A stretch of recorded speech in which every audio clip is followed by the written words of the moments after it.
Hello everybody, welcome to another action figure review. In today's video, thanks to the team over at Zavvi, I'm taking a look at the Power Rangers Lightning Collection Teenage Mutant Ninja Turtles mashup. This is the Morphed April O'Neil and the Morphed Michelangelo. This is the second set I own of these. I thought I'd better start getting through them and reviewing them.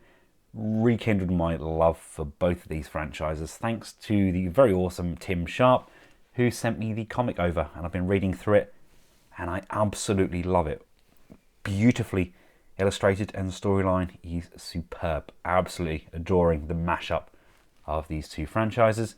Quick look around the box. Got Morphed Mikey over this side, Morphed April over here. Just a quick picture on the back there of them doing their thing. It's of course based on the Boom Studios comics. If you haven't read them, highly recommended. Brilliantly done. A few details on the bottom there. Let's crack them open. And here they are out of their plastic prison. It's really hard to balance that arrow in her hand. Like they're posed on the box. It must have taken ages to get that pose, but these are sublime. Now these do come up slightly shorter than some of the likes of the Marvel Legends, etc., but they're still hefty, chunky pieces, and the sculpt on the Pink Ranger especially, absolutely sublime. I mean, easily pass as the normal pink, not necessarily even April, just a really good representation of the Pink Ranger.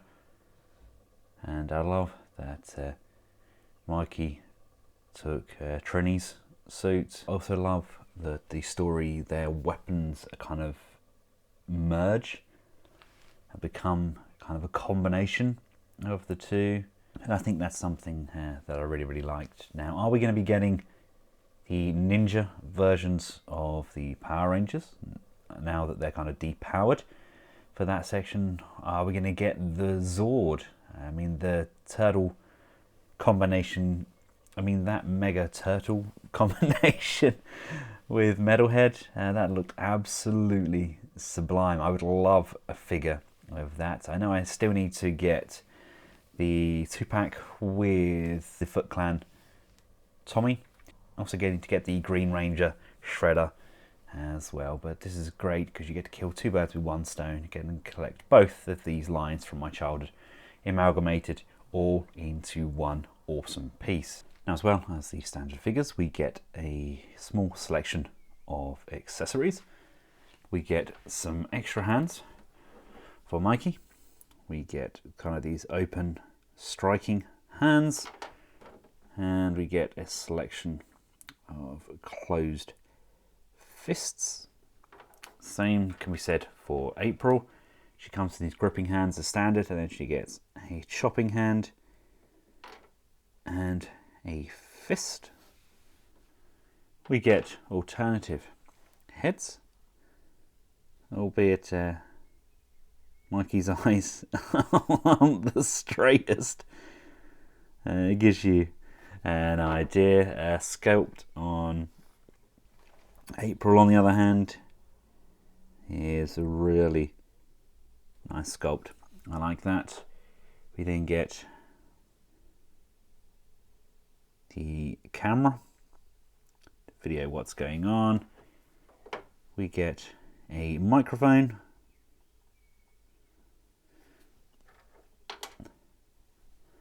We get one of the blasters.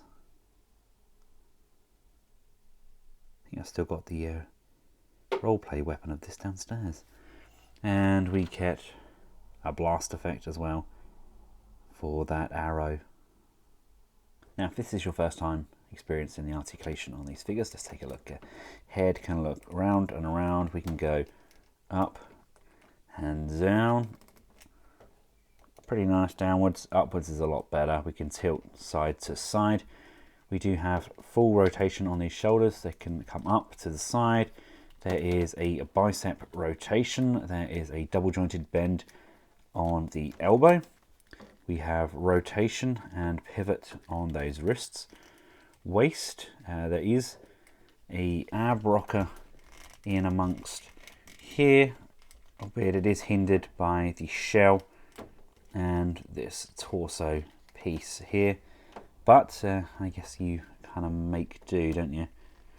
We do have a butterfly joint in there as well, something that's very, very welcome because it really kind of brings these arms around these big, bulky chest. There is a waist rotation. If I just lift this up a little bit higher, there we go. Legs can come this far forwards, this far back, out to the side. There's an upper thigh rotation. There is a double jointed bend on the knee, albeit mine. You can just about see that there. Looks like it needs to have a little bit of plastic just shaved off there. That's kind of hindering that knee bend slightly, making it incredibly tough to bend. There's a boot cut, and then we've got ankle pivot, and we've got some forwards and backwards motion there as well. So these are highly articulated, pretty much exactly what you would expect from Hasbro right now, considering they're giving us these, the Marvel Legends, the Joes, the Fortnite figures. I mean, they're pretty good at doing these action figures now, aren't they? Let's take a look at the female buck and see how that differs. Head up, down, left and right. Not quite as much range because you don't have that neck insert. Shoulders can come up, down, left and around. We do have a butterfly joint in there again. Ooh, the rotation on the elbow, but only a single jointed elbow. Disappointing. We do have rotation and pivot on the wrist. Upper torso is a lot more free to move. We do have abdominal crunch forwards and backwards as well. Legs this far forwards, this far back, out to the side. Upper thigh rotation. 1, 2 bends on the knee, boot cut.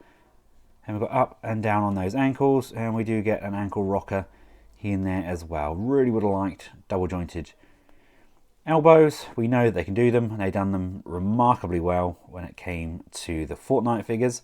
So that's definitely something I would have liked. Let's just switch out the head. That's a mighty large ball socket for a little tiny buck, but there we go.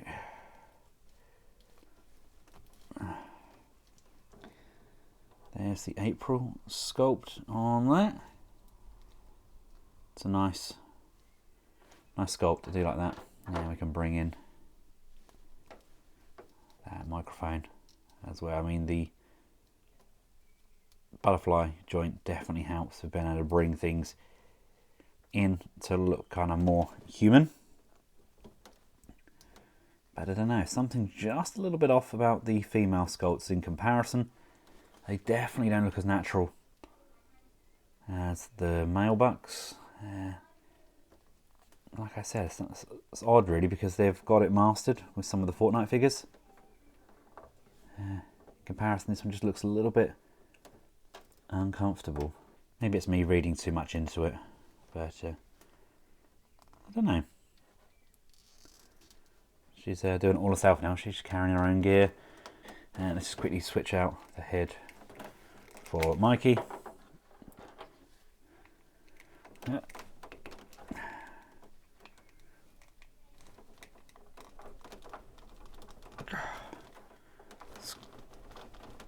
Oh, sculpts are tight. There we go. Oh, they look a bit odd, don't they, with the sculpts on and the fully morphed up torsos. Let's just remove his weapons, and we can switch out the hands. Again, just sliding those in and out, and then we can bring that helmet in like so, and use that wrist pivot to kind of just grip that into place. There we go. It's not the worst look in the world for him, is it? I do like how they hold the helmets, but man, those eyes, what were they thinking? They are all over the shop. And to give you an idea of their scale, here they are alongside some of the Hasbro Fortnite figures. See what I mean about those female joints on the arms of the Fortnite figures? It just looks so much more natural. I mean, Meowscles is a beast as well. No wonder Mikey's looking up in admiration. But yeah, these are good, solid figures. Really glad I started on them. Kind of hooked now. There's not a great deal of them to get. There's not a huge amount. So was there like 5 sets in total, I think, or 4 sets? But they're really nice, solid pieces. Tick the box for nostalgic vibes, definitely, without a shadow of a doubt, and very much looking forward to getting more of these in the future. I'll include a link in the description below where these can be purchased over at Zavvi. Don't forget to use your discount codes as well, again highlighted in the description below. And until next time, from myself and the rest of the Collectables household, thank you all very much for watching.